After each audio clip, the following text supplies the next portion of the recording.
Je suis Dominique Perrin. Ça envoie, saison 1, épisode 4. Ok les gars, c'est pas mal, mais on va la refaire quand même.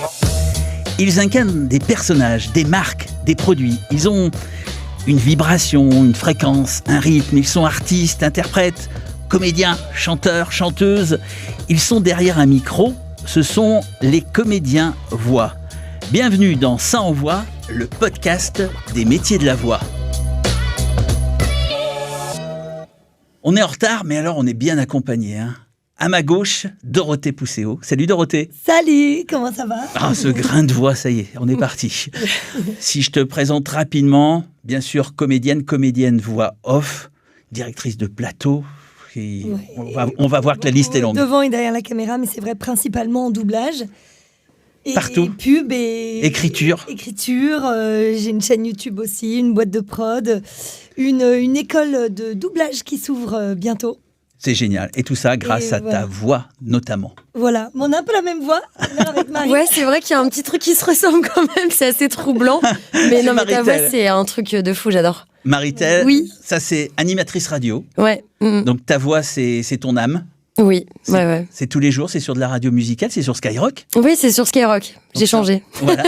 Donc c'est encore un autre exercice de la voix. Ouais. Et l'un des spécialistes de la voix, en tout cas celui qui sait vous la dorloter si elle est abîmée et qui va nous en donner plein d'explications, plein de méandres, on va essayer de mieux comprendre, c'est le docteur Abitbol. On est vraiment très content de vous avoir. Bonjour d'abord, moi aussi. Moi aussi, d'autant plus que les voix, je connais un petit peu. Voilà. Il y a une voix qui est sur le plateau, là, que je connais bien. Bah oui, parce que c'est mon ORL. Ça me fait trop rire. Et je me suis demandé si vous aviez vu mon nom. Et moi, quand j'ai vu votre nom, j'ai dit, d'ailleurs, c'est pour ça, quand tu m'as invité et que j'ai vu ton nom, j'aime beaucoup ton travail, et que j'ai vu votre nom, j'ai dit, mais je suis obligée de venir. Vraiment, je pouvais pas. J'ai poussé les murs pour venir parce que c'est mon médecin. Donc c'est parce qu'il faut savoir que vous êtes ORL et phoniatre. Oui. Entre autres, parce qu'il y a aussi écrivain, parce qu'il y a beaucoup de livres sur la voix. C'est-à-dire que c'est mon 5e livre, et ce livre, pour la première fois, c'est grâce à l'édition Grasset, Les voix de notre vie. Il m'a demandé de parler à la première personne. Et les 4 précédents étaient des livres, si vous voulez, semi-scientifiques. Celui-ci, pas du tout. Celui-ci, c'est la voix en tant que qui vous habite, qui vous incarne, qui est authentique, qui est sincère ou qui l'est pas, qui truc ou qui truc pas, qui va pouvoir instrumenter notamment, par exemple, dans la foudre au président pour les terroristes et pour les otages. C'est notamment également les avocats, c'est notamment également, les voix comme ça avec un grain qui donne du charme, qui sont presque séduisantes, érotiques et qui pourtant sont sérieuses et qu'on écoute avec plaisir. Ou la voix de Skyrock qui vous fait rêver aussi. Voilà, c'est ce que vous avez appelé les voix de notre vie, et l'une des voix de notre vie, c'est vrai que c'est toi, Dorothée. Tu nous berces à plein d'endroits. Ah oui, maintenant tu peux le dire, parce que je me sens pas si vieille, mais c'est vrai que comme j'ai commencé ma carrière à 6 ans, fatalement, parfois il y a des gens plus âgés que moi qui me disent « Ah, vous avez bercé mon enfance !» Mais évidemment, parce que moi-même, je travaillais à 10 ans. À 6 ans, tu étais comédienne. J'étais comédienne, j'ai commencé au théâtre avec Michel Bouquet. Et ensuite, les rôles se sont enchaînés au cinéma, théâtre. Et puis ensuite, un jour, en sortant de scène, un directeur de plateau, mais un directeur artistique est venu me chercher à la sortie, m'a dit « Est-ce que tu veux faire du doublage ?» Voilà, j'avais 9 ans et demi. Je lui ai dit « Je ne sais pas ce que c'est, mais je veux bien découvrir. » Et voilà, j'ai fait mon premier rôle comme ça, et les rôles se sont enchaînés. Et c'est vrai que après, je me suis mise à doubler les jumelles Olsen. Elle était comment ta voix à 9 ans ? Elle était déjà un petit peu comme ça ? Mais j'avais déjà un grain, bien sûr. En fait, je l'ai depuis la naissance. Mais je pense que Jean pourra mieux nous expliquer. Mais je crois que mes cordes vocales, elles ont comme une malformation. Ou en tout cas, elles ne se touchent pas complètement. Donc, j'ai toujours eu, en fait... Un grain de voix. Un grain de voix. J'ai toujours eu de l'air dans la voix. Alors après, plus ou moins. Par exemple, là, aujourd'hui, ces derniers temps, j'ai fait 7 jours sur 7. Mais vraiment 7 sur 7. Du coup, j'ai beaucoup tiré. Donc là, j'ai la voix un peu plus fatiguée que d'habitude. Il y a des matins, je me réveille, j'ai la voix super claire. J'ai presque pas de grain. Enfin, ça dépend vraiment des jours. Parfois, j'ai des varices dessus et je l'appelle. Je dis « À l'aide !» Je dis « Là, j'ai plus de voix, j'arrive plus à chanter, tout ça. » Alors, voilà. pour ceux qui n'auraient pas mis des acteurs sur ta voix, est-ce que... Alors, je suis la voix de Margot Robbie, qui est donc elle-même Harley Quinn. Fais-moi un petit bout de Margot Robbie. J'en sais rien dans... Pareil. Allô ? Quoi ? Allô ? Il faut que je tue tout le monde et que je m'enfuis ? Non, pardon, c'est mes voix dans ma tête. Oh, allez, elles ont pas vraiment dit ça. C'est tellement ça, j'ai l'impression de l'avoir dans le salon, la Margot Robbie, c'est vrai. Ah, c'est fou, j'adore. Donc, voilà, et t'habites de nombreux personnages. Vanellope von Schweetz. Et oui, c'est moi, je suis une vraie princesse, même si je fais du karting. Venez me voir avec mon poteau Ralph. Alors, on en parlera tout à l'heure, mais souvent, les gens ont tous l'impression de savoir faire du cartoon. C'est-à-dire que moi, je vais dire, oui, bien sûr, je fais du cartoon, etc. On essaiera de comprendre un petit peu comment tu trouves cette voix par rapport à des personnages, par rapport à leur physique ou par rapport à leur âme. C'est ça qui nous intéresse. D'accord. Maintenant ou tout à l'heure? Vas-y. Alors, je réponds à la question. En fait, c'est là où on se trompe beaucoup, c'est que les gens disent « Ah, mais on me dit que j'ai une belle voix » ou « Ah, on me dit que je sais faire Homer Simpson » ou « Je sais imiter ».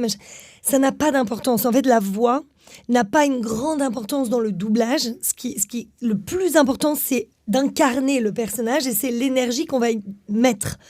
Donc, bon, évidemment, après, si on a une voix très atypique, j'ai une amie, celle qui fait la voix de Minnie, c'est sa voix naturelle dans la vie, quasiment. Donc, c'est très compliqué de doubler autre chose que Minnie, évidemment, ça bloque un peu. Mais si on a une voix qu'elle soit, en fait, le plus important est l'énergie qu'on y met et le jeu qu'on va apporter, en fait. Voilà, donc les ruptures de jeu, quoi, d'acting. Et voilà, et la voix n'est qu'un support. Et en fait, elle nous aide à passer des émotions.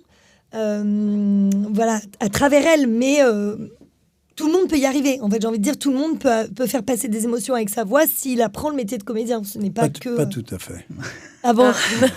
On va en savoir, on va en découvrir des choses avec le docteur. Dites-nous. Pas tout à fait, parce que ce qu'elle a dit est remarquable. Elle a dit un seul mot qui, pour moi, il y en a deux, en fait, qui sont essentiels.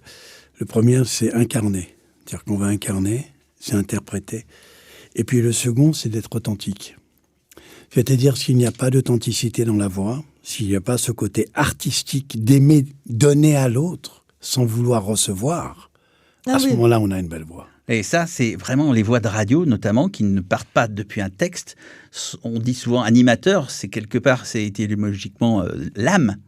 Quand on est en radio, qu'est-ce qui se passe, toi, Maritel, quand tu parles aux gens? Est-ce que tu les visualises pour être sincère? Ce que vient d'expliquer le docteur, comment tu fais pour vraiment incarner toi-même et pas te mettre dans un espèce de personnage « Salut, c'est Skyrock, il est 18h. » C'est bien fait, en tout cas.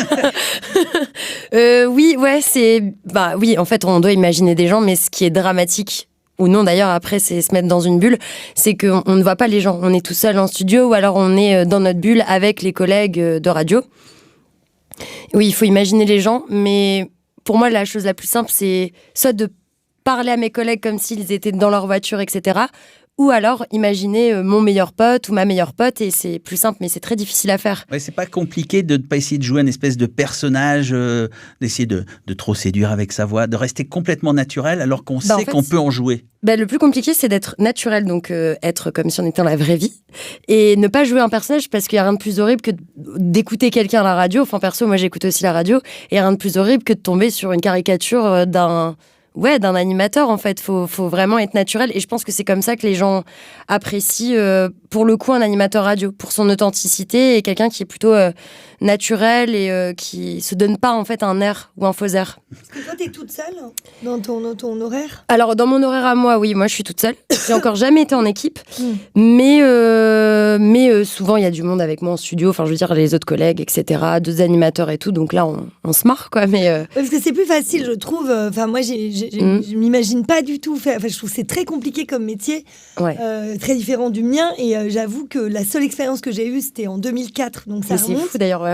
Mais nous, on était 3. Il y avait donc Magloire, il y avait Julien Leny, il y avait Miguel de Rennes, et moi. On était même 4, en fait, avec le réalisateur. Donc, on était 4. Donc, en fait, comme ça, en plus, c'était des copains. On rebondissait, en fait, entre nous, et du coup, il y avait une dynamique. Or, c'est vrai que tout seul, face à son micro, c'est un peu peut-être tout seul face à une feuille blanche et de devoir écrire un livre comme Jean, de dire, allez, maintenant, je raconte à la première personne. En fait, ce qu'elle a dit est également extrêmement intéressant et vrai. Il ne faut pas jouer à être quelqu'un d'autre. J'ai des chanteurs que tout le monde connaît, donc on n'aura pas de nom, évidemment, à l'antenne, qui ont une carrière fabuleuse pendant 20 ans. C'est-à-dire qu'ils chantent magnifiquement bien. Et puis, on a tous des creux dans la carrière. Bien sûr. Et je les vois revenir, et on dit, et je les entends chanter, et comme je suis avec eux très franc, les gens que je connais pas bien, j'ose pas, je dis, attends, là, t'es en train de jouer à ce que t'étais il y a 15 ans. Ça passera pas. Et là, je me suis rarement trompé. C'est-à-dire qu'ils font un tube, soi-disant, et en fait, ils jouent à être ce qu'ils ont été, ou ce qu'ils aimeraient que les autres soient. Voilà. Et là, on est mort. Et ce que vous disiez est vrai, c'est-à-dire que vous êtes spontané avec une sincérité radio. Et si à un moment donné vous dites, ah ben non, là je suis fatigué, mais je vais faire comme si je parlais il y a 3 semaines, c'est mort, c'est fini. Et ça, c'est une question personnelle. Parce que les gens qui font ça, c'est qu'à un moment, leur voix intérieure, ce qu'ils pensent à l'intérieur d'eux-mêmes, ça marche plus. Et là, il faut s'arrêter, c'est le break. Mais sinon, oui, une belle voix de radio, comme vous disiez, c'est une voix, même si on est seul, mais qui est sincère et qui va parler en s'imaginant quelque chose autour, parce que votre voix intérieure, c'est une boussole. Et quand vous l'avez perdue, vous êtes perdu. Alors moi, ce que je vais vous proposer tout de suite, c'est une expérience sensorielle. On va fermer les yeux et on va écouter un travail qu'on avait fait à tes souhaits. Oui, à tes souhaits. C'est un travail qu'on avait fait il y a 10 ans, où on avait mélangé plusieurs voix. Certains sont plus là, on pense très fort à eux. Et on va écouter ce mélange de voix qui explique le ton, mais je veux avoir votre avis, docteur, sur ce que ça peut provoquer pour vous. On écoute. Une voix. Une voix. Elle nous Caractérise. Elle permet de se faire entendre. Employée avec force. Ou encore avec douceur. Avec douceur. Elle exprime aussi nos émotions. Nos angoisses. Nos angoisses. Notre colère. Notre colère. Notre joie. Notre bien-être.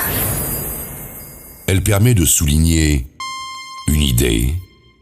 Mais par-dessus tout, elle rend vos idées uniques. Unique. Pour toutes ces raisons, Et bien d'autres encore. elle est pour nous un bien très précieux. Très précieux. Et vous? Et vous? De quelle voix êtes-vous fait? De quelle voix êtes-vous fait? De quelle voix êtes-vous fait?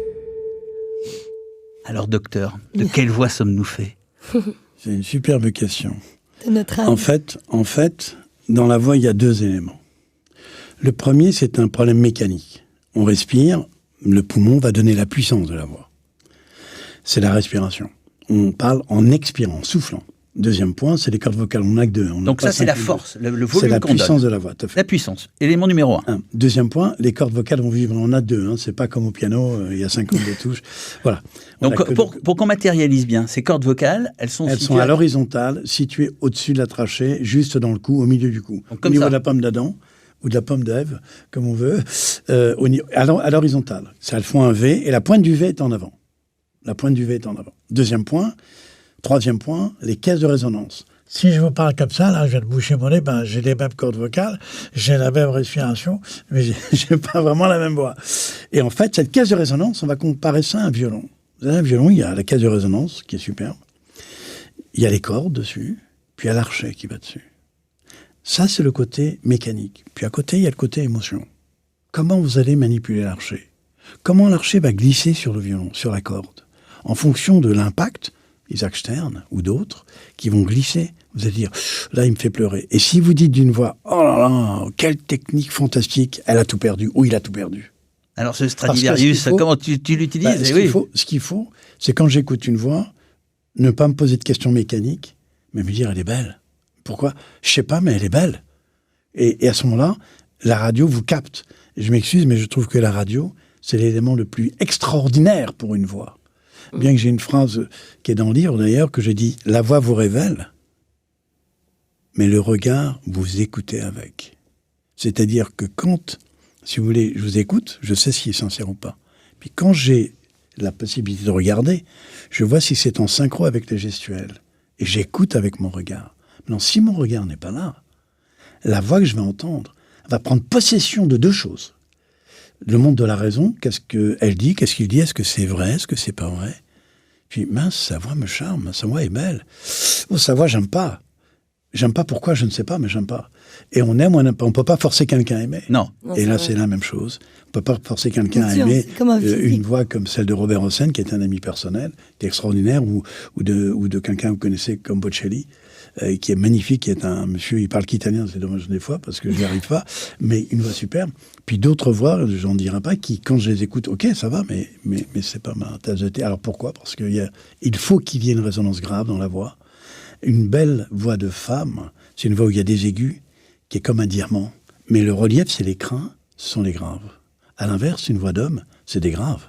Mais s'il n'y a pas d'aigus, on s'ennuie. Alors c'est ce que En fait, c'est le relief. Voilà, c'est ce que Ce vous qui est expliquez beau, dans votre livre. Voilà. Ce qui est beau, c'est cette espèce d'alchimie, c'est-à-dire ce mélange qu'on ne peut pas expliquer, heureusement, qui est dans ce relief de cette voix. Et dans cette voix, on a un mystère que Dieu fasse qu'on jamais on découvre, parce que c'est ça qui est beau. Alors, je me permets de rebondir là-dessus, parce que dans votre livre, vous parlez beaucoup des voix des politiques. Hein, Oui. et C'est les justement, voix de nos vies. oui. Et on a, en travaillant, on a écouté le Trump, mais de maintenant.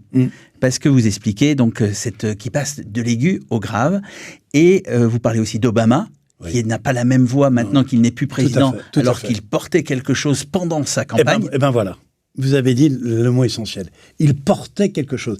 Il était... Alors, la voix n'est pas un véhicule, elle est beaucoup plus que cela. C'est-à-dire que la voix va transporter et vous prendre. C'est-à-dire qu'elle vous prend avec vous. Vous entendez une belle voix, comme ces deux voix qu'on a là, elles vous prennent. Elles vous laissent pas réfléchir. Vous êtes dedans. Et si vous n'êtes pas dedans, ben non, quoi, ça l'a pas fait. Alors, écoutez, Trump, c'était il y a quelques jours, semaines. They want to damage you in any form.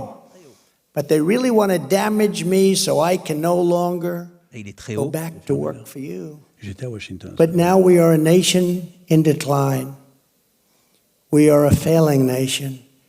We are a nation that has the highest inflation in 49 years. And where the stock market just finished the worst Docteur, il y a first half plein of de the choses year là. since On l'interrompt. 18. Non, mais OK. Là, je connais bien. J'étais à Washington il y a à peine 10 jours, pour des gens relativement importants, peu importe. Mais là, il y a une chose magnifique, surtout en anglais. La langue anglaise est une langue musicale.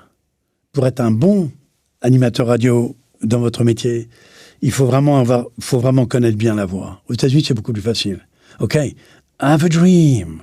OK, Martin Luther King. Oui, c'est vrai. Yes, we can. Yes, we can. C'est Obama.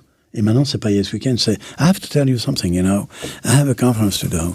Ça, c'est que vous singez Obama maintenant. Voilà, c'est-à-dire, OK, I have a conference to do, you know. I know my knowledge, c'est-à-dire, je sais ce que je vais vous dire. Non. Il incarne un enseignement. Mais la magie de vouloir prendre la foule n'est plus là. Là, il y a un travail sur les silences aussi. Exactement. Et Trump, quand il était président des États-Unis, c'était une voix percutante. Rien à faire de ce qui se passait. Il fonçait dedans. Là, aujourd'hui, il est prudent parce qu'il a l'impression qu'on vient quelque part de le déstabiliser. Il n'y a rien de pire de déstabiliser une voix. Parce que vous faites appel à quelque chose d'intérieur. Vous déstabilisez sa propre conviction. On déstabilise son intime conviction. Est-ce que la voix reflète à 100% notre âme ? 3000%. Pas 100%. En revanche, sauf chez les tricheurs. Mais là, je m'excuse de dire ça, mais pour des gens qui connaissent les voix, il nous faut 2 minutes. Si je vous fais un exemple, on va voir.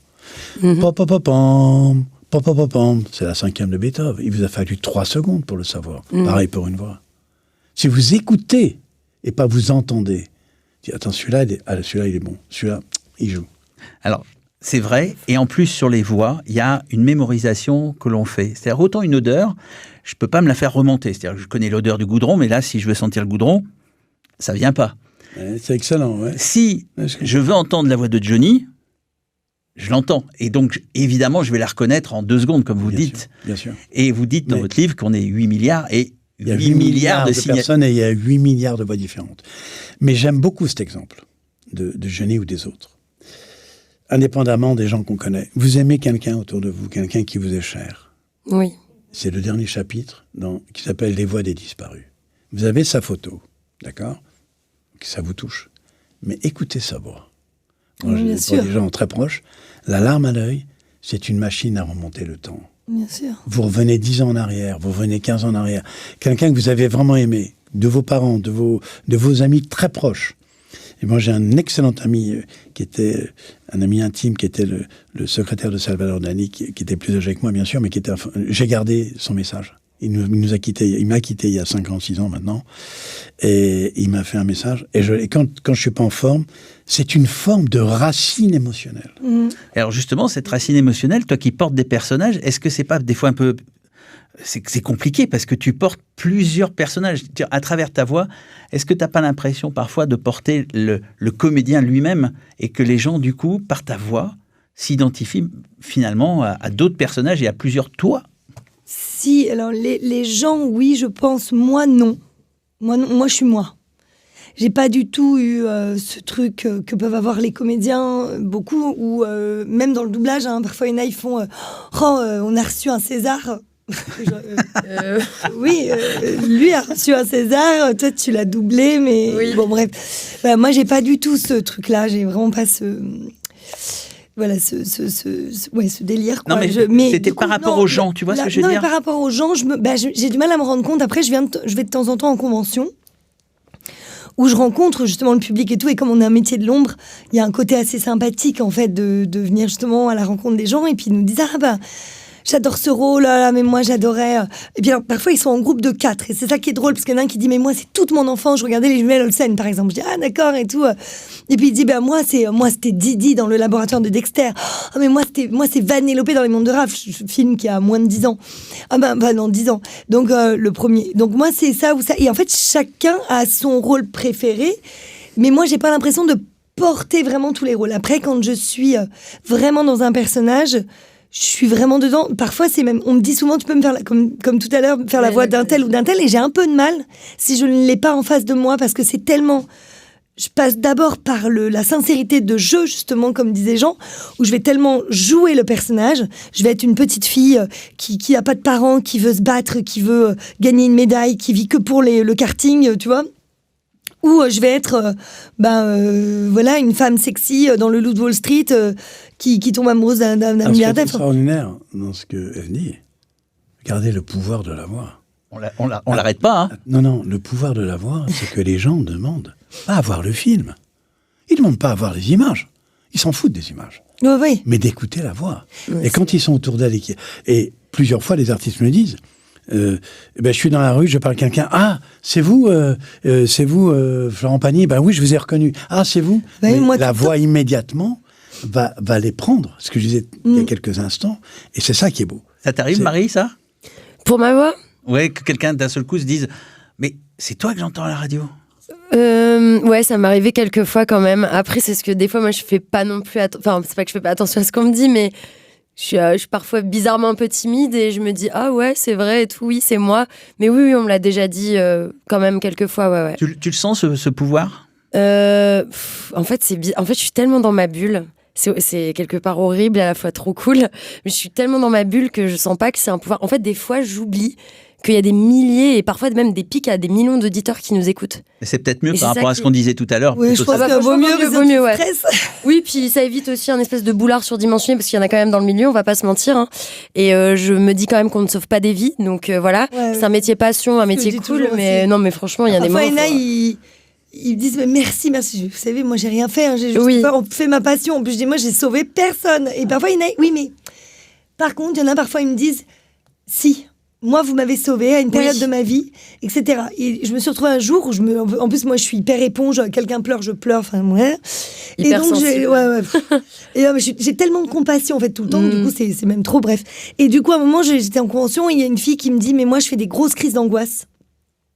Et dès que j'angoisse, votre voix m'apaise. Et donc, je lui dis, ah bon? Et donc, j'ai pris son téléphone. Je lui dis, donne-moi ton téléphone. Alors, elle me dit, ah bon? J'ai pris son téléphone. Et je lui ai laissé un long message de 2 minutes. Ah, c'est beau. Où je lui ai dit, je suis là, tout va bien. Génial. Enfin voilà, tout un petit truc, juste d'elle et moi. Comme ça, c'est la rassure. Et je l'ai enregistré dans son téléphone. Et je lui ai dit, au lieu d'écouter un film que j'ai doublé, ce message, il est à toi.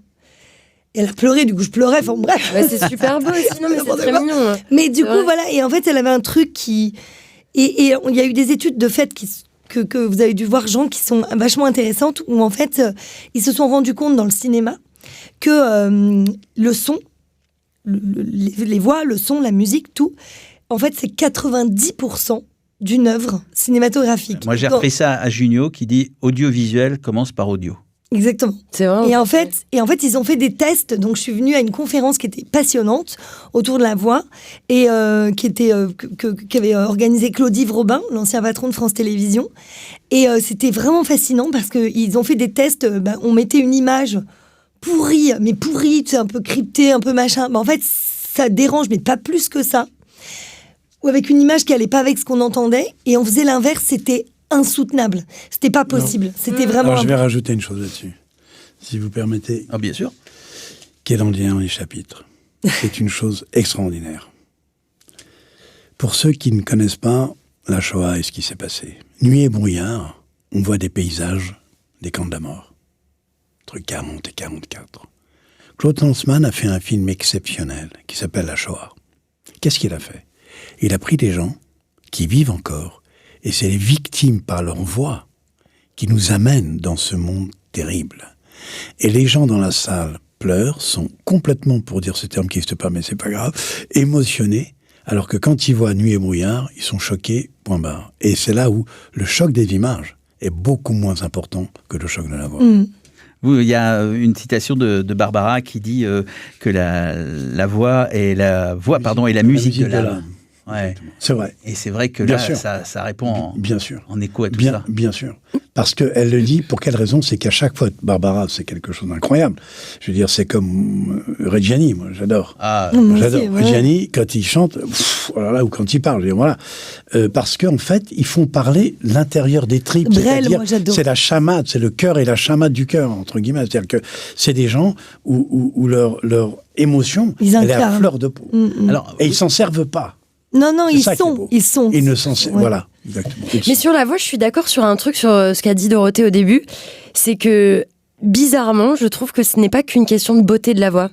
Parce que souvent, on peut dire, tu vois, tu disais pour le doublage, il suffit pas d'avoir une belle voix. Oui, Non. j'imagine que les gens se disent, oh là là, j'ai une belle voix, je vais faire du doublage, je vais être animateur radio et tout. Mais ça n'a pas, je trouve que ça n'a pas de rapport, ça dépend ce qu'on dégage aussi, en fait. Enfin, c'est cool d'avoir une belle voix, mais ça ne fait pas tout. Hein. c'est vrai que nous, toute la journée, on nous appelle pour nous dire écoutez, on me dit souvent qu'au téléphone, j'ai une super voix. Oui, bah oui, Est-ce parce que que je moi, pourrais si on faire me de la fait, comme pub? je dirige un peu, on me demande tout le temps aussi. Mon Dieu. Alors, il y a aussi qu'est-ce qui se passe quand on est fœtus? Parce que là, quand vous dites, vous avez employé plusieurs fois, cette voix me touche, celle-là. Est-ce que, et c'est différent en fonction de chaque être, Bien sûr. Bien sûr, quand on est fœtus, on entend ce qui se passe. Oui. Est-ce que vous pouvez nous expliquer de la façon dont on le perçoit quand on n'est pas encore né, et qu'est-ce que ça peut déclencher plus tard pour nous, et pourquoi justement on est plus sensible à Alors, il y a deux une cas- voix grave, une voix aiguë? Il y a deux cas de figure. Le premier, relativement beau. Tout le monde, il est beau, tout le monde est gentil. Je suis fœtus dans le ventre de ma maman, qui visiblement m'adorait, puisque j'ai eu une enfance heureuse, qui chantait et qui devait me parler. Entre l'âge de 3 mois, mon oreille commence à écouter en tant que fœtus. Jusqu'à 3 mois. 3 mois.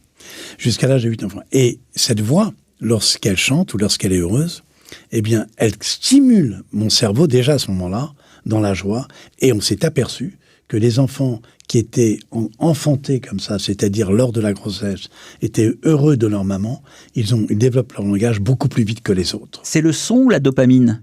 Alors, c'est excellent. La question, c'est le son qui va stimuler la dopamine. Alors, la dopamine, c'est l'hormone de ce qu'on appelle le désir. On a d'abord un désir, et après, on a un plaisir. C'est différent. À ce moment-là, c'est l'ocytocine, qui sont deux hormones différentes, très, très bien connues, notamment dans d'autres domaines. Mais là, effectivement, il y a une sécrétion. Mais plus encore, c'est que ces mères de famille, entre guillemets, qui vont bientôt être maman, complètement, eh bien, à ce moment-là, elles sécrètent elles-mêmes dopamine et ocytocine qui passent dans le cordon ombilical, qui passent chez le fœtus et qui entraînent une stimulation cérébrale. Donc, je commence à être conditionné un petit peu par tous ces sons. Deuxième cas de figure. Il y a l'inverse, évidemment, c'est que la maman, elle est complètement déprimée. Bref, ça, c'est une autre histoire. Le bébé va naître, le nourrisson arrive. Manque de chance, il y a un des deux qui meurt. Le couple doit se refaire dans les semaines, peu importe.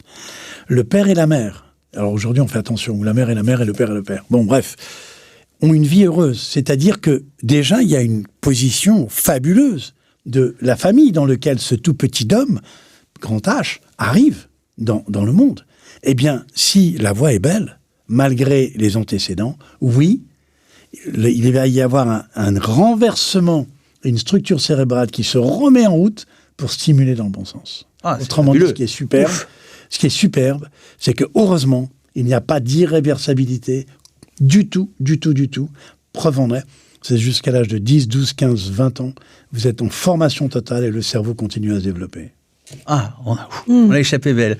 Ouais, du coup, je me dis que j'ai bien fait mon job parce que mes filles, qui sont ici présentes d'ailleurs, oui, vous les avez pas vues, elles sont là-bas. En régie. La grande, les deux ont parlé très tôt, mais la grande, je me souviens, le pédiatre ne me croyait pas. Parce que quand on va chez le pédiatre, il dit toujours, alors ça y est, elle marche. Alors ça y est, elle se tient assise. Alors pour moi, elle était plutôt en retard physiquement. D'ailleurs, à chaque fois, je rigolais parce que il me disait, ça y est, elle tient assise. Je dis, non. Et puis, genre, 15 jours après, elle était assise. Vraiment. Mais c'était toujours un peu décalé. Pour le physique, en tout cas. Et pour la parole, elle me dit, alors ça y est, elle dit quelques mots. Donc, elle avait 18, c'était la visite des 18 mois pile. Puis c'était pile le jour de ses 18 mois. Je lui dis, mais elle dit des phrases. Il me dit, non.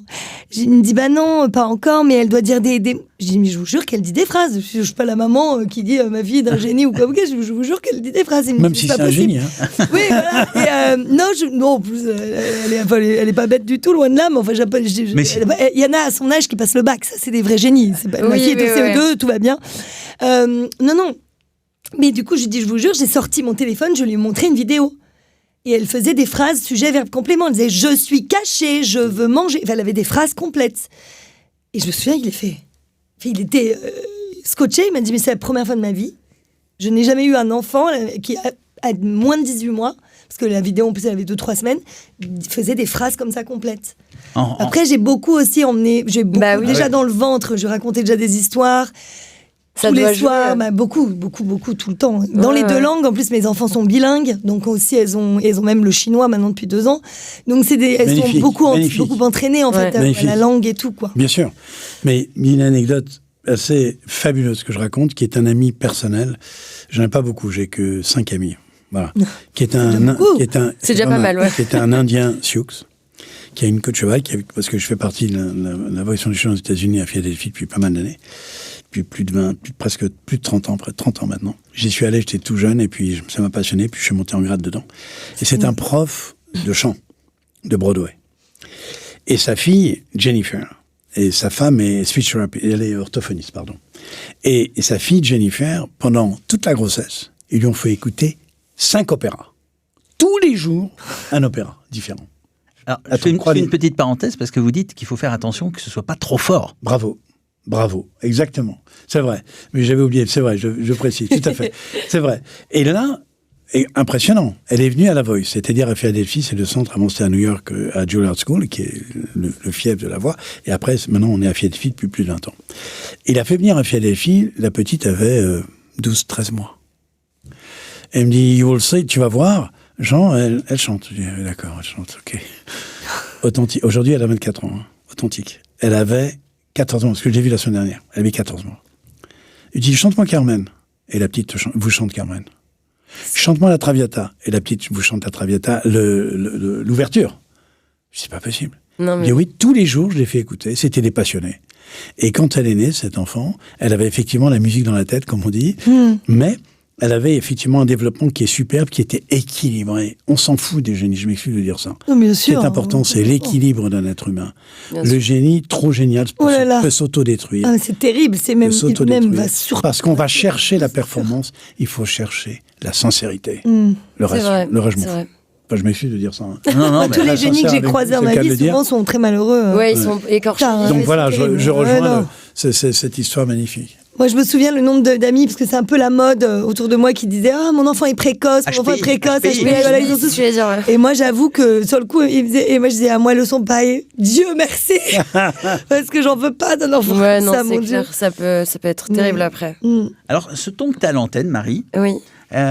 C'est un ton, ça m'intéresse aussi d'avoir votre avis, docteur. On dit qu'il y a des sons qui sont dans l'air. Oui. Et à quelle heure est votre émission ? De midi à 16h, du lundi au vendredi. Okay. Et moi, j'ai un problème à la voix, enfin j'ai un problème. J'ai un nodulin aux cordes vocales. Oui, Est-ce que vous pouvez expliquer, docteur, c'est quoi son problème ? Alors c'est intéressant, parce que si on balance là-dessus tout de suite, on va y aller, c'est relativement simple. En fait, les nodules des cordes vocales, c'est comme des petits boutons. On a 2 cordes vocales. Le problème, c'est qu'elles n'arrivent plus à se toucher. C'est-à-dire qu'elles font plus ça. Il y a quelque chose qui va empêcher. Qu'est-ce que ça veut dire ? Ça veut dire que dans la voix, et si vous comprenez pas, vous m'arrêtez. Ce que je dis, ce qui est important, c'est ce que vous comprenez. Hein, c'est pas ce que je dis. Ouais. Dans la voix, il y a les cordes vocales qui vont vibrer. Mais coup de chance pour vous deux, c'est qu'il y a quelque chose dessus qu'on appelle un nodule, qui est comme un petit bouton, mais qui vibre à sa propre fréquence. C'est-à-dire que il va vibrer avec la corde vocale, puis il va rajouter une petite vibration en plus. C'est cette espèce, cet enraillement, ce serait une Oui, double parce que- vibration. C'est une Dorothée, double t'as ça vibration. aussi, hein. Ouais, C'est ce qu'on ouais, appelle, c'est ça. c'est ce qu'on appelle un grain dans la voix. Le terme est magnifique. C'est comme un tout petit grain de sable qui est sur la corde vocale, mais la chance veut que ce grain de sable, il paralyse pas la vibration. Au contraire, il l'entretient avec une toute petite fréquence différente. Et ce qui est beau dans une voix, c'est l'imperfection. Alors on va écouter Marie à l'antenne. Ah oui. Shakira Bizarre Rap sur Skyrock en dédicace aux collègues des Galeries Lafayette dans le premier de la part de Riyad. Allez, 14h, bienvenue tout le monde sur Skyrock, c'est Maritel avec vous, on passe toute l'après-midi ensemble. Courage pour cette nouvelle semaine, l'émission des dédicaces continue. Vos messages à envoyer au 41 759 ou sur l'appli Skyrock ou sur l'Insta Skyrock Marseille. Nouvelle heure de son sur Skyrock avec le rappeur marseillais Alors moi, le SCH. ce qui m'intéresse quand j'entends ça, et là où je veux que vous rebondissiez, docteur, c'est ce phrasé, cette prosodie qui est différente. C'est-à-dire qu'on sait bien en écoutant ça qu'on n'est pas en train d'écouter l'ORTF. Non. Non, Qu'on est dans l'air du temps. Non, par rapport à un phrasé. Parce que chaque radio a sa mode. Oui, c'est ça aussi. J'entends RTL, j'entends Europe 1. Alors, Europe 1, c'est naturel. Je vais vous raconter, je vais vous dire une chose. Mais ce qui est beau dans cette voix, ce qui est très beau, c'est qu'elle parle avec le sourire. Non, mais je parle super vite aussi. C'est-à-dire qu'il y a sans arrêt un sourire dans la voix, donc un plaisir de le faire. Oui, c'est vrai, c'est vraiment le sourire qui est ça. Bien sûr. Et ce plaisir de le faire, il est communicatif. Ah ouais, c'est chouette, je fais Skyrock. Ah ouais, c'est voilà, donc là, il faudrait passer avec Macha à minuit. Quoi. Ouais, parce qu'on est heureux d'être là. Moi, c'est pareil. Les gens me disent toujours, mais tu fais passer un truc. Mais parce qu'en fait, je suis hyper contente. Voilà. Quoi. Et il y a alors maintenant, c'est vrai, ça, ouais. je vais vous donner un exemple, un contre-exemple. Très simple. Vous jouez avec les silences, hein, vous êtes fort. Si, vous avez fait une rupture. Vous avez fait une rupture. Non, je veux dire pourquoi. Vous allez comprendre pourquoi. Si on prend FIP, vous connaissez les noms de FIP, vous ? Les femmes qui jouent dans FIP. Oui, elles sont juste derrière moi, elles me parlent sur l'épaule. Voilà, mais il n'y en a pas. Il n'y a pas de nom. On dit les FIPettes. D'accord. Il n'y a pas de nom. Ah bon ? Oui, il n'y a pas de nom. Ça s'appelle les FIPettes. Il y avait les jupettes. Parce que justement, les femmes de FIP, on les a, entre guillemets, engagées pour la voix. Pas pour autre chose. Oui. Maintenant, il y a une mode. Oui, je suis d'accord. RTL, Europe 1, Skyrock et toutes les autres énergies, enfin bref. Oui, ils ont chacun leur... Chacun, nostalgie. Moi, je suis la voix de nostalgie. Ouais. C'est une voix différente. On ne va pas avoir la même voix dans nostalgie que Skyrock. C'est pas possible. C'est des voix qui, quelque part... Alors, faut bien le prendre, ce que je vais te dire.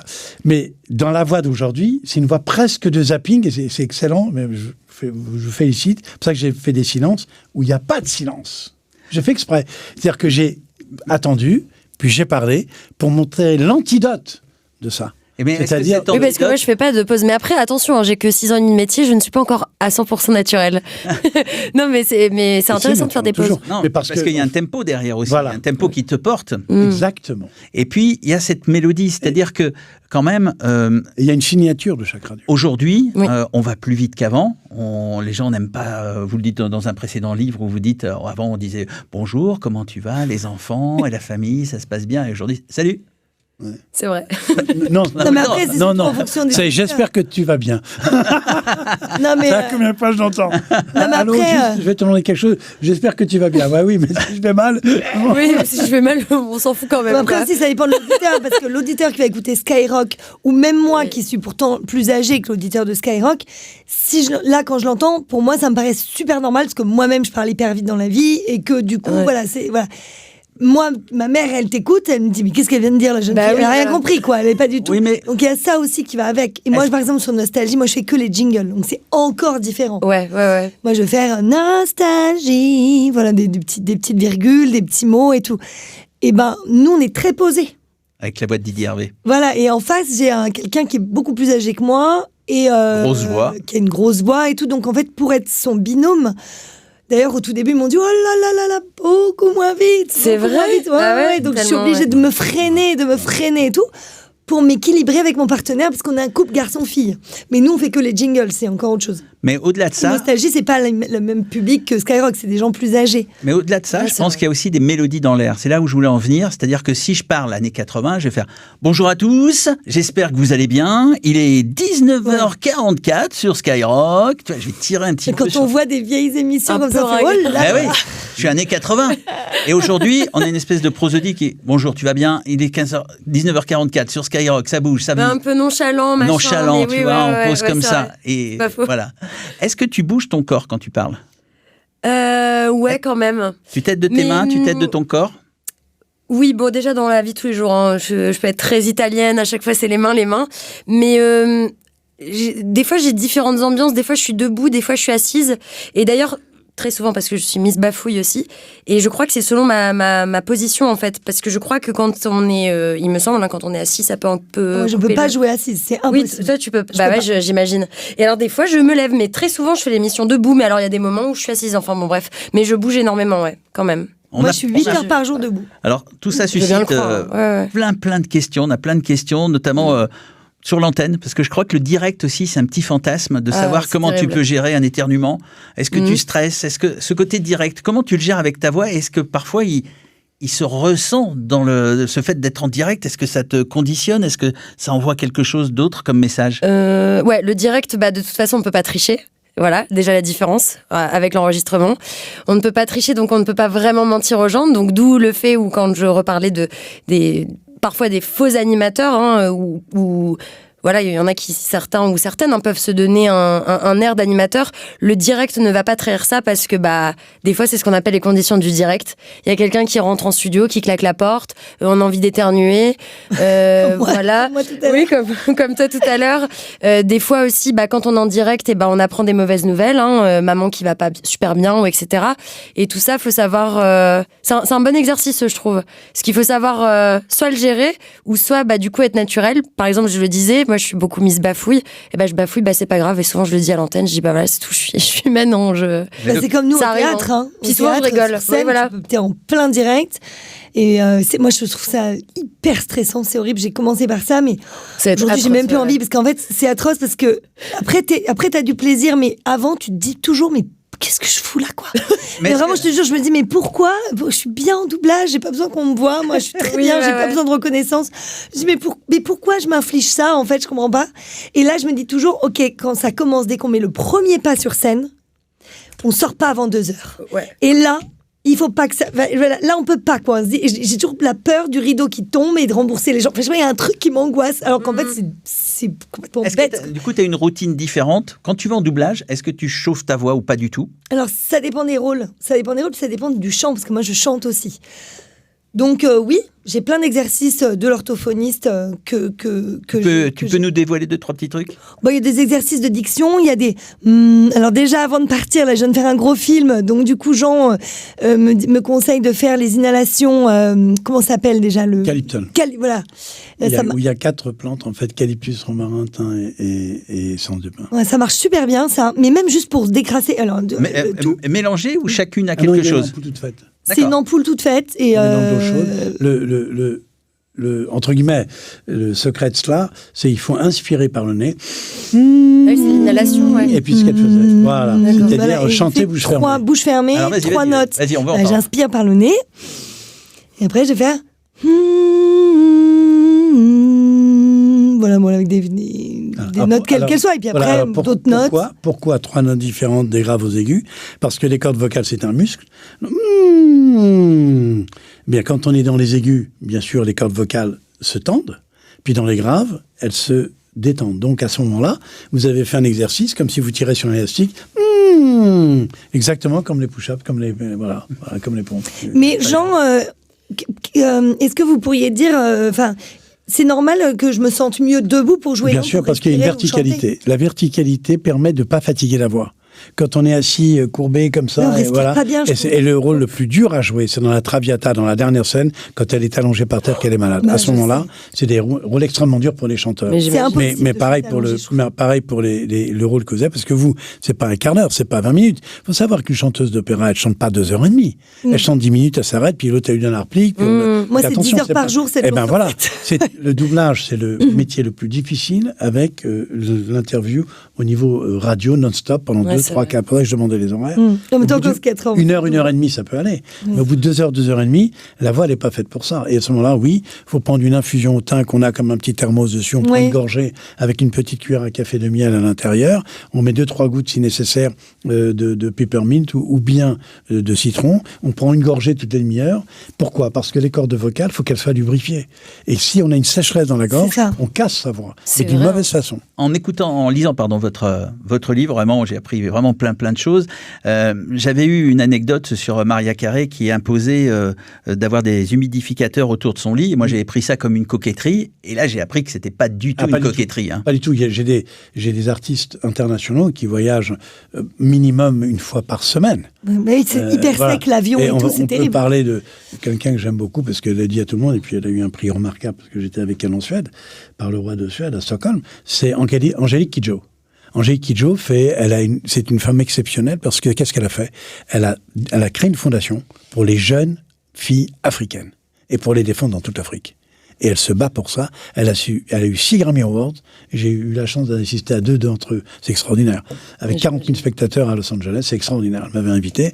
J'ai la chance d'être avec elle dans tous les coulisses. Là, on était pareil à Stockholm. Et bien, justement, ce qu'elle fait, et ça, je lui dis de faire, elle a trouvé, je sais pas comment elle a fait, je crois qu'elle a trouvé ça à New York, un humidificateur pour l'avion. C'est-à-dire que dans l'avion, elle se met quelques humidifiés au niveau du visage pour ne pas avoir les cordes vocales desséchées, parce que dès qu'elle arrive, elle doit faire une interview, puis elle chante le lendemain. Et à ce moment-là, elle a depuis 30 ans que je la suis, jamais eu de problème au niveau des cordes vocales. Et alors elle avait 2 kystes sur les cordes vocales. Ah ouais. Et j'ai tapé sur la table, très sincère, et dans le vrai sens du terme, pour ne pas qu'on l'opère. Et on l'a pas opéré, elle a gardé sa signature. Et elle a fait... Oui, moi c'est pareil, parfois j'ai des varices dessus, et puis Jean il me dit non, on n'opère pas, puis on fera un petit laser et tout. Mais... Ils t'ont proposé aussi d'opérer, parce que moi aussi. Oui, non, mais Jean, c'est mon... Oui, c'est ton... Moi, j'opère quand j'ai le dos au mur. Quand est-ce qu'on opère une corde vocale ? C'est une chirurgie de l'émotion. Je vais vous expliquer pourquoi. Et je m'appelle Louis Armstrong. Oh, when the sands go march, mais je sais pas bien le faire. Hein. Bon, c'est pas grave. Voilà. Et le monsieur Jimmy Gould, qui était le patron de New York, avec qui j'ai assisté à des cours à lui dans les années 80, je lui ai demandé, mais comment il fait Louis Armstrong ? Il avait 2 énormes masses sur les cordes vocales. Énormes. Tu l'opères. Tu payes 10 millions de dollars. 10 millions de dollars, demain j'ai intérêt. Quand on a opéré Julie Andrews, c'est de notoriété publique. Bon, j'ai eu la chance, peu importe dans quel sens on prend, ma chance de savoir ce qui se passait, parce que j'ai vu. Eh bien, effectivement, on a enlevé son cachet vocal, et elle faisait 2 octaves et demie à Broadway. Le jour où on l'a opérée, les 6 mois qui sont passés, elle n'a pas pu chanter, elle n'a plus qu'une octave. Et elle avait perdu surtout cette sensibilité vocale. Donc, quand on opère une corde vocale, c'est qu'on n'a rien à perdre. Et si on a quelque chose à perdre, il ne faut pas le faire. Sauf un cancer. Alors, vous expliquez aussi qu'il y a des voix qui ne correspondent pas au physique. Oui. Moi, par rapport à ma corpulence, par exemple, j'ai une voix très aiguë. Est-ce que... vous trouvez pas ? Pas du tout. Moi, je trouve qu'elle choque pas. Alors c'est intéressant. Attendez, je vous arrête. Ah, ça, c'est intéressant. Mais non, c'est vrai. Enfin. Non, ouais. On arrive à un truc intéressant. Non, mais là, c'est intéressant. Parce que vous vous entendez... Bien sûr. Pas de la façon dont nous, on vous entend. Ouais. Et de ce fait, il y a une espèce de distorsion entre votre propre écoute et l'écoute vraie de votre corps. Ah, je me suis jamais dit ça, je te connais depuis 20 ans, je me suis jamais dit, tiens, il a une voix aiguë par rapport à son physique. J'ai pas la voix de Richard Darbois. Ouais. Oui, non, mais ta voix, elle correspond à ton physique, moi je trouve. Bon, admettons. Al Pacino, il a quand même 40 ans de plus. Ouais. Mais admettons, est-ce que on peut se faire, je crois que vous l'évoquez, opérer pour que justement on a un vrai souci entre sa voix et son physique, et ça pose des problèmes psychologiques. Bien sûr. Est-ce qu'on peut venir se faire opérer pour aller justement... avoir une voix plus grave. Ou l'inverse, je ne sais pas. Oui, plus aiguë, plus grave. J'ai été amené à opérer pas mal de transsexuels dans les années 90, 92, 95, parce que quand il y avait encore le mur de Berlin, à l'époque, les femmes russes prenaient de la testostérone pour avoir des muscles comme ça. Et la voix devenait grave, parce que quand vous injectez la testostérone à une femme, la voix, elle tombe. Et à ce moment-là, justement, je les ai opérés en diminuant le volume de la corde vocale au laser.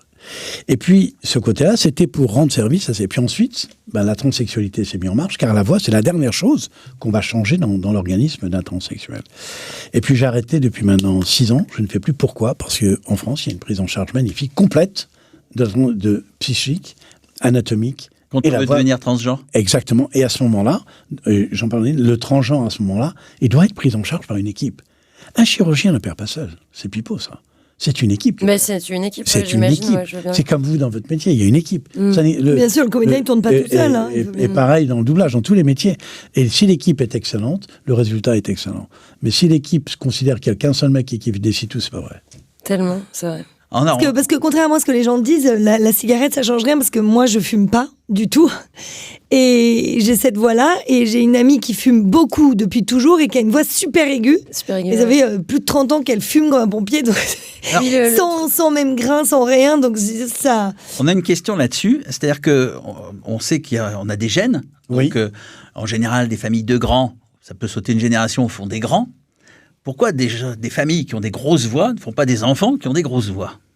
Qu'est-ce qui fait que la corde vocale, elle n'est pas génétiquement liée à son papa, sa maman ? Parce que la voix est liée à une culture, d'une part, à un climat, d'autre part, à un environnement, enfin. Ces 3 éléments sont très intéressants. Vous prenez des femmes qui habitent au Tibet. Quand elles sont dans la montagne, la ménopause est à 28 ans. Parce que le climat arrête les règles à 28 ans. Et elles commencent à être mères à 14 ans. Les mêmes personnes, au bout de 3 générations, vous les mettez dans la vallée en bas, ménopause à 52 ans. Incroyable. C'est que l'effet du climat est fondamental. L'environnement, ouais. D'environnement. Deuxième point, la culture elle-même. Vous habitez en France. On est d'accord ? Je pense bien. Voilà, exactement. Et vous allez vous marier avec une japonaise. Et vous allez au Japon. Et le petit, il a 3 jours, 5 jours, et il est élevé au Japon. Il n'aura peut-être pas les yeux bridés, mais il a une voix japonaise. Parce que ce qu'il va entendre, l'oreille pilote la voix. Ce que j'entends, c'est mon oreille. Et preuve en est, c'est que quand beaucoup de gens, notamment M. Aznavour, quand il y a quelques années... Vous racontez l'anecdote dans le livre. Voilà. Aznavour, il est au Palais des Congrès, il a une voix qui se casse, il dit « Qu'est-ce qui se passe ?» Alors, appelle Jean. Alors, j'arrive, je dis « Qu'est-ce qu'il y a ?» Alors, j'examine, parce que j'ai un matériel que je peux transporter. Et il me dit « Jean, je dis ah, « Oui, mais tes cordes vocales vont bien. » Mais c'est pas possible, je chante mal. Je te dis qu'elles vont bien. Et son fils, Nicolas, dit, écoute, Nicolas, je crois qu'il n'entend pas bien. Il dit, non, il n'entend pas vraiment pas bien. Il me dit, pas du tout, j'entends très bien. De quoi s'agit-il ? Je dis, non, mais écoute, on va faire un essai. La critique était exécrable le premier jour, elle était exceptionnelle 3 jours après. Abitbol a sauvé sa voix, j'ai rien fait. On a mis un appareillage. Parce que l'oreille pilote la voix. Il ne s'entendait plus. Il ne s'entendait plus et il n'avait plus les harmoniques. Et si vous avez une otite séreuse, c'est-à-dire si vous avez une inflammation du teint de l'oreille et que vous atterrissez et que vous devez chanter le soir même et que l'oreille n'est pas là, vous allez chanter avec votre mémoire, comme Beethoven, qui ne s'entendait pas. Mais c'est pas le fait de tout le monde où on peut faire ça. Et je rebondis sur ce que vous dites, Jean, parce que j'ai l'impression aussi quand on élève nos enfants, etc., moi j'ai une voix plutôt, je suis pas très très grave, mais j'ai une voix plutôt grave. Oui. Et mes 2 filles n'ont pas du tout la voix cassée, etc. On n'a pas du tout la même voix. Puis elles-mêmes n'ont absolument pas la même voix l'une et l'autre. Mais elles ont toutes les 2 des voix assez graves. Et en fait, je pense qu'elles entendent ma voix depuis toujours, toute la journée. Et donc, elles n'ont pas ces cris aigus que peuvent avoir beaucoup de petites filles. Parce que j'en reçois à la maison des copines de classe. Et je me dis, oh là là, les miennes, elles ont des voix hyper graves à côté des autres qui parlent beaucoup plus aigus, beaucoup plus... Donc, je pense effectivement que l'environnement joue beaucoup quand tu places ta voix. Bien sûr. Du coup, tes enfants la placent. Il y a une anecdote, je ne sais pas si on attend de la raconter, celle de Frédéric II, roi de Prusse, que je raconte dans le livre. Dans les voix de notre vie, c'est les voix qu'on entend depuis le tout petit. Mais c'est les voix de notre vie qu'on entend. Quand vous avez le roi de Prusse au XIIIe siècle, en 1200 et quelques, cruel, qu'est-ce qu'il fait ? Il prend les enfants de ces paysans, qui ont entre 5 jours et 3 semaines, il les enlève aux mères. Il les met dans des chambres séparées, et il demande à des nurses de leur donner à manger, mais surtout de ne pas parler. C'est horrible. Horrible. Et jusqu'à l'âge de 4 ans. Ces petits qui sont là, ils n'ont pas de voix. Ils vont grailler. Mais ils vont tous mourir débiles profonds à l'âge de 12 ans. Pourquoi ? Parce que la voix est le meilleur stimulateur au monde pour l'être humain de son épanouissement. Et parlez aux enfants, faites écouter de la musique, allez-y, et aux adultes aussi, parce que quelqu'un qui a 80 ans, et qu'on isole dans une maison, il va pas mourir de vieillesse. Non, il meurt parce qu'on l'a laissé tout seul sans stimulation. Pareil pour un chien, pareil pour un chat. Bien sûr. Si votre chien, vous ne lui parlez pas, il vient, il déprime. C'est vrai. Et je dis dans le livre, c'est-à-dire que, en fait, ces animaux que nous avons dits de compagnie, c'est beaucoup plus que cela. C'est des animaux qui nous permettent d'avoir une vie sociale positive quand les autres vous énervent. Parce qu'un chien est fidèle, toujours. Mais vous avez totalement raison tous les deux, parce que moi, du coup, mon papa, il a un nœud à la corde vocale, bizarrement. Donc peut-être que j'ai aussi baigné dans ce truc-là. Ouais. Et pareil pour le côté un peu oreille musicale, parce que je du coup passionnée forcément de radio et de musique, et mon père m'a fait écouter de la musique depuis ma tendre enfance. Enfin, j'ai baigné dedans, quoi. Donc je trouve que c'est vrai que tout a un rapport, et du coup peut-être que tes fils c'est un peu ça aussi, ou peut-être je sais pas, une forme de mimétisme. Bien sûr. Oui, mais alors pourquoi c'est étrange, bien sûr, parce qu'il y a le développement cérébral. C'est un peu technique. Alors on a une question justement. Je pense que c'est ça. C'est pourquoi la mémoire auditive est plus puissante que les autres. Parce que dans la mémoire auditive, on fait appel à 2 éléments. On y revient. Tout à l'heure, on en parlait. Il y a le monde qui est mécanique, d'accord ? Puis le monde de l'émotion et de l'affect. Dans le cerveau, on a le cerveau droit, le cerveau gauche. Mais on va caricaturer, je suis obligé. Hein. Le cerveau gauche, c'est le cerveau qui fait parler mécaniquement. Je parle, il y a des mots, il s'associe, etc. Le cerveau droit, je vais le nourrir, comme le sel et le poivre, je vais le nourrir par mes émotions. Et la mémoire auditive, c'est la mémoire émotionnelle. C'est la mémoire dans laquelle vous allez vous en rappeler. On en parlait tout à l'heure des gens que vous avez aimés. Et je le dis aux auditeurs, gardez la voix de vos disparus. Parce que quand ils sont plus là, vous avez envie de les entendre. On a envie d'entendre le cette répondeur. mémoire auditive, voilà, elle reste là. Et je suis désolé, messieurs, mais nous sommes des atrophiés de lobe droit. C'est-à-dire que nous avons notre monde émotionnel, sauf les artistes dont nous sommes partis, nous avons un côté féminin, obligé. Parce que la femme a une intuition 10 fois plus que l'homme, et elle a un côté émotionnel 10 fois plus. Et on a fait ce qu'on appelle des IRM fonctionnels, c'est-à-dire qu'on a injecté un produit, qui est du glucose radioactif, et on a vu quelles sont les parties du cerveau qui s'allument. Eh bien, la partie du cerveau qui s'allume, chez la femme, il y a toujours la droite et le gauche. Toujours. Chez l'homme, les militaires, les gens très durs, Spartacus, tu vois, paf, il faut y aller, c'est que le cerveau gauche. C'est fou. De toute façon, droit, tous ceux qui décident, peu. tous les décisionnaires de ce genre de choses, que ce soit une guerre, peu importe, c'est toujours des hommes. D'une part, mais il y a une chose magnifique. Et c'est ce que m'a dit ma fille dans la voiture. Oui, mais une chose magnifique chez la femme, et je le pense vraiment, c'est qu'une femme, elle est intuitive, mais elle a une chose, c'est qu'elle a une mémoire de folie. Une femme n'oubliera pas ce qui s'est passé. Non. Un homme va pardonner, et puis si on lui dit, tu te rappelles ? Ah non, je pardonne plus. La femme, elle dit pas ça. Elle dit, je pardonne, mais je me rappelle qu'il a fait ça. Et moi, c'est ma fille de 6 ans qui, dans la voiture, il y a quelques semaines, m'a dit ça. M'a dit, mais maman, parce qu'elle parlait, elle a étudié plein de choses, la plus grande, et puis elle dit à un moment, mais à chaque fois qu'il y a une guerre, à chaque fois qu'il y a des combats, tout ça, parce qu'elle voyait un peu, elle entend un peu les infos et tout, elle me dit, c'est toujours des hommes. Tellement. Et j'avais jamais réfléchi. Et en fait, c'est ma fille de qui a fait la remarque. Mais chérie, mais t'as raison, j'étais en voiture, j'ai dit, t'as raison. Voilà le pourquoi. Elle m'a dit, mais pourquoi ? Bien sûr, parce que la femme est protectrice. La femme est protectrice. Elle est intuitive. Donc, elle a une chose extraordinaire. Elle anticipe. Elle sait que si je fais ça, ça et ça va déclencher tel problème. L'homme, il dit, je m'en fous, on verra. Ben non, on verra pas. On sait. Ben non, on verra. Ben si, non, on verra pas. Et les vrais artistes hommes, si je puis dire, c'est eux les grands hommes d'État. C'est des gens qui ont prévu des choses et qui savent jusqu'où on peut aller. Alors, comme I Have a Dream, Martin Luther King, qui est un homme exceptionnel. J'ai une petite intuition, il ne nous reste pas beaucoup de temps. Déjà pas mal. Il y a un dernier sujet, puis on a plein de questions, j'aimerais qu'on y réponde, mais un dernier sujet dans votre livre qui m'a passionné, c'est la voix intérieure. Cette petite voix. Et là, j'ai besoin de vos expériences, c'est-à-dire que vous expliquez que quand on lit un livre, on le lit avec sa propre voix. Et dans vos métiers, est-ce que cette voix intérieure, quand tu vas faire un personnage, quand tu vas prendre l'antenne, est-ce que tu la répètes avant ? Comment tu la manages ? Et est-ce qu'elle a déjà la couleur de ton personnage ou ça sort comme ça ? Non, ça sort. Tu t'es jamais posé la question ? Non, je crois que ça sort comme ça, en fait. Parce que c'est moi qui vais lire, donc c'est moi Dorothée, en fait. Donc je vais pas composer. Si c'est juste de lire quelque chose, je vais pas le composer, je vais le... Ma question était avant de doubler. Tu vois, au moment où tu vas doubler, si tu répètes ta phrase... Non, je la répète pas. Si c'est en doublage, on la répète pas. On la voit, mais comme on la voit en l'entendant en original... Du coup, comme je l'entends en VO, je la répète pas. Expliquer comment vous faites moi, je le connais. Avec la bande rythmo. Non, mais comment ça se passe ? On est debout, il y a une rampe, il y a une barre, il y a le micro, là, une salle de cinéma sans siège, le film passe, avec une bande rythmo. On lit la bande rythmo dans notre tête en écoutant la VO. Et en fait, on entend la VO. Donc moi, j'entends son intention de jeu. Et mon cerveau lit le français, mais c'est facile. Mais je suis concentrée sur l'écoute en anglais. Et après, quand je la lis, moi, dans ma tête, j'ai la voix anglaise. J'ai son jeu, et vraiment, j'ai sa voix anglaise, mais je l'ai tellement que je pourrais redire sa phrase en anglais tout de suite. Je l'ai vraiment, elle, et là, c'est moi, Dorothée, qui parle en français, mais dans la peau de mon personnage, avec ce qu'elle m'a envoyé, elle. Et d'ailleurs, petite astuce pour terminer sur le sujet précédent, petite astuce de comédienne, si vous avez à apprendre un texte ou une récitation à l'école ou un texte pour votre travail, une présentation quelle qu'elle soit, ma méthode depuis 35 ans, c'est que je m'enregistre. Au dictaphone, à l'époque, j'avais mes 2 boutons, voilà, fin 80, et donc je m'enregistre, ou maintenant avec mon téléphone, et je réécoute. Et c'est comme ça que j'apprends les textes, et tout bêtement, les tables de multiplication, ma fille, elle avait les tables, impossible de les apprendre, et au bout d'un mois, je lui dis, on va les chanter.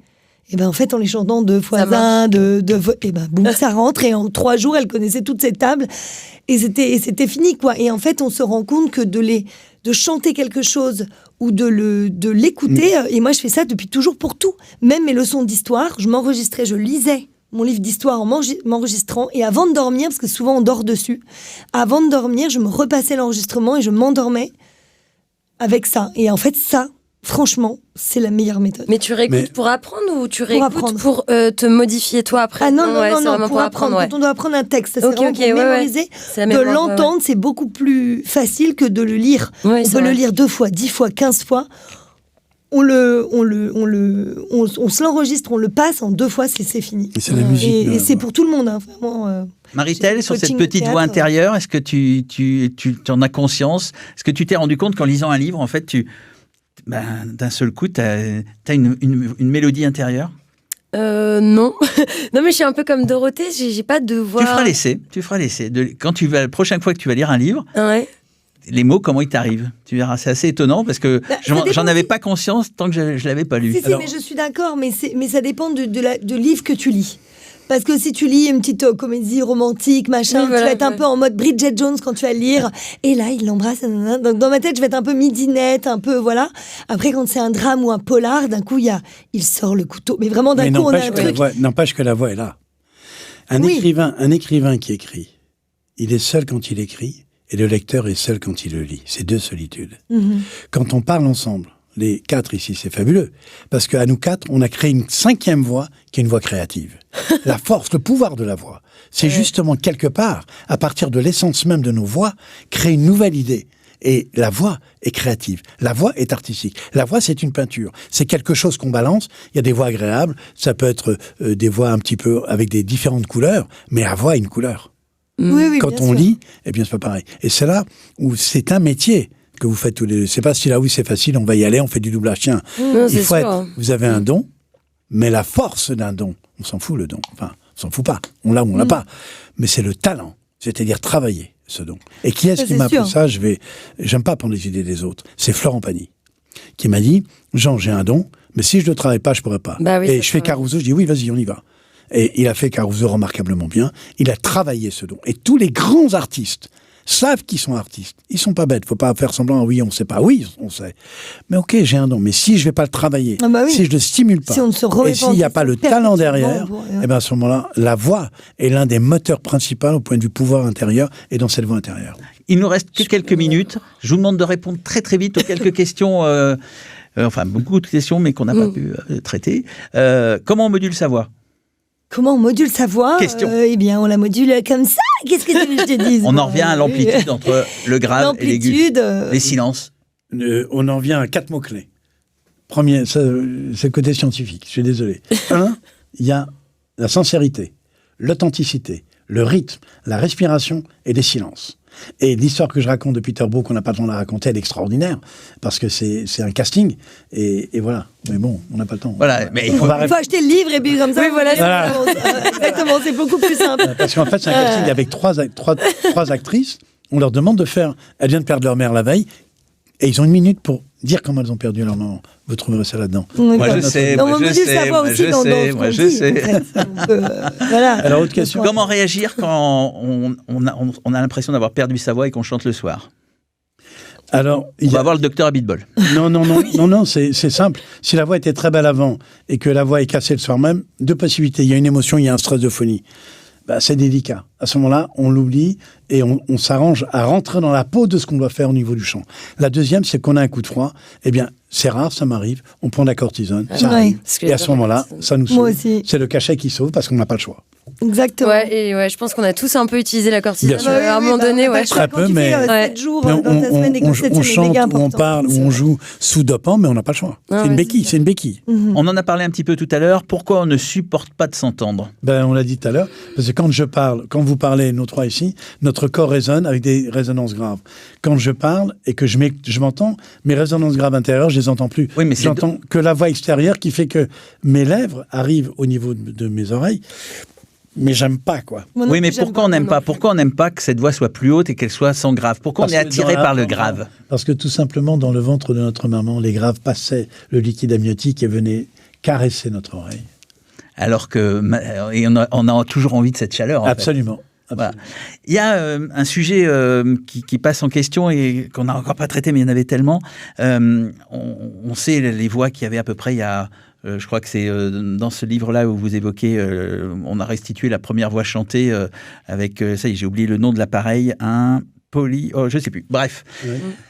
Quelle voix avait Louis XIV? Quelle voix avait Lucie? Ah oui, c'est-à-dire que ce qu'on a fait, c'est qu'on a pris le faciès, on a associé ce faciès à une possibilité de résonance, comme un violon, vous avez un Stradivarius, il est brûlé, mais vous connaissez la forme, vous dites voilà le son qu'il devrait avoir. Mais on a oublié une chose capitale quand même. La voix, c'est pas un instrument, c'est une émotion. Et l'émotion de Louis XIV, je la connais pas. Donc, la voix qu'on essaye, c'est beau, c'est du marketing, mais c'est fake. C'est pour ça que l'IA remplacera de toute façon. C'est fake. La preuve, l'IA, exactement. Ouais. L'intelligence artificielle, qu'est-ce qui est beau dans la voix? C'est l'imperfection. Qu'est-ce que fait l'intelligence artificielle? C'est très simple. Elle va mettre quelque chose de parfait. Exemple. Ouais. 2 secondes. Exemple. Le La, c'est 240 Hz par seconde. 240 fois par seconde. OK? Alors, le La, tous les instruments, ils vont te faire 240 fois par seconde. Mais tu t'ennuies. Il faut qu'il y ait 238, 242. Et puis, c'est l'imperfection qui donne la vie dans la voix. Ouais. Vous en êtes la perfection. Bien sûr. De l'imperfection. Oui. Gentil, merci. Oui, c'est gentil. Est-ce que on a pu... comment dire ça? C'est-à-dire que les voix, c'est des ondes. On est d'accord? Quand on met un plateau de sable et qu'on envoie un haut-parleur dessous. Je vois la question. Et qu'on voit un haut-parleur dessous, et le sable vibre, et puis reste figé. Je vais piger la question. Vous parlez des voix de... Des grottes de Lascaux. Et oui. Alors, c'est un autre chapitre dans les voix de nos vies. C'est la voix de nos vies, mais des vies qu'on n'a pas forcément vues. Et quand on va dans les grottes, où il y a des tas de fresques magnifiques, on s'est aperçu d'une chose incroyable. C'est qu'un type dingue, en 2004, il a eu l'idée de mettre des haut-parleurs. Et de voir à quel moment la voix a la plus belle résonance dans la grotte. C'est toujours là où il y a eu des fresques. C'est vrai? Toujours. Donc c'est parce que les hommes étaient bien dans ce cocon? Oui, il y avait une résonance positive. C'est pour ça que vous avez des appartements, vous y allez, oh c'est chouette, je suis bien, je reste chez toi. Et nous, chez nous, les gens, ils restent tout. Allez, on s'arrête. C'est vrai, mais c'est une question de feeling, effectivement. Une dernière chose avant qu'on se dise au revoir. Une astuce pour travailler sa voix le matin au réveil. On a toujours à tous un peu la voix. Alors certains aiment bien, etc. Mais... Des vocalises, hein, Jean. Très bête. Voilà. Boire de l'eau. Oui, boire de l'eau, boire beaucoup d'eau. Ouais, de l'eau à jeun et tout ça. Et des inhalations. Pas du whisky, oui. Ouais, non. et des inhalations. En revanche, avant de prendre qui est un professionnel de la voix. Quand il fait des conférences, quand vous êtes à l'antenne, vous avez un doublure. Surtout le doublage, c'est terrible, c'est 8 heures. Pas de champagne, pas de vin blanc, pas de rosé. Le vin rouge, peut-être, ça peut aller. Mais ces 3 alcools dessèchent les cordes vocales. Eh ben pour prolonger ce moment, c'est assez facile. Il suffit de voir des films ou d'aller voir sur scène Dorothée. Il suffit d'allumer Sky et puis d'entendre votre voix à travers votre livre qui nous a régalé, qui nous a inspiré ce soir. Merci d'avoir été tous là et de nous avoir suivis de l'autre côté. J'espère que vous étiez nombreux. En tout cas, on va faire plein de petits reels pour se remémorer tous ces astuces et tout ce que vous nous avez... Merci à toi de nous avoir régalé. Merci beaucoup. Ça fait plaisir, vraiment. J'étais ravie de vous voir en dehors du cabinet médical. Pour une fois que tu ne te déshabilles pas. Rencontré. Ça change. Ah non, mais dans la voix, quand on a l'IRL, généralement... C'est le seul docteur qui n'est pas... Ouvrez la bouche, fermez la bouche. Voilà, il ne m'a jamais demandé d'enlever quelque chose. Je ne serais peut-être pas là ce soir. Non, mais c'était très très intéressant et très fluide. Enfin, franchement, j'ai pas vu le temps passer. Et ça, généralement, c'est bon signe. Ouais. Et Merci puis moi, à du tous. coup, j'en profite pour placer juste vite fait que Vas-y. s'il y en a qui sont intéressés par ce métier du doublage, qui sont déjà Oui, comédiens, t'as bien parlé sûr. d'une Je école. monte mon école avec Kelly Marot, qui est une de mes meilleures amies, la voix de Jennifer Lawrence, Oh my God. entre autres. Et voilà, il y a un ami Moustache que j'aime beaucoup qui nous rend service à nous ouvrir voilà tout ça. Le site est en ligne le 1er juillet et voilà, vous êtes On mettra le les lien. bienvenus parce que c'est dub-school.fr et il y aura aussi des cours de coaching, des rencontres avec plein de directeurs de casting, donc c'est devant la caméra et derrière un micro, mais aussi beaucoup de chant. Et le chant dans les dessins animés, ce qui est quand même très différent d'un album, évidemment enregistré. Voilà, donc il y a beaucoup de stages différents, beaucoup de semaines différentes. Mais je demanderais à des gens, pas seulement du doublage, à venir dans ce genre de choses, mais les enseignants. Ah mais... Parce alors que là, c'est fondamental pour pouvoir savoir placer sa voix. Exactement, et la maîtresse de ma fille de CP est à Faune. Oh, moi je m'en Et vais. je lui ai hein. dit, voilà, il va falloir remédier à tout ça parce qu'effectivement, il Allez. fatigue. Non, mais tu les sais que je vais être maîtresses. intéressée par l'école. Hein. Édition Bah ouais, Grasset, Ouais. les voix de notre vie, et puis Sky pour Maritel. Oui, ouais, toujours. Midi Longue 16 vie, oui. Ça envoie, c'est terminé. Ouais. Bye bye. Bisous à tous. Bye bye, ciao.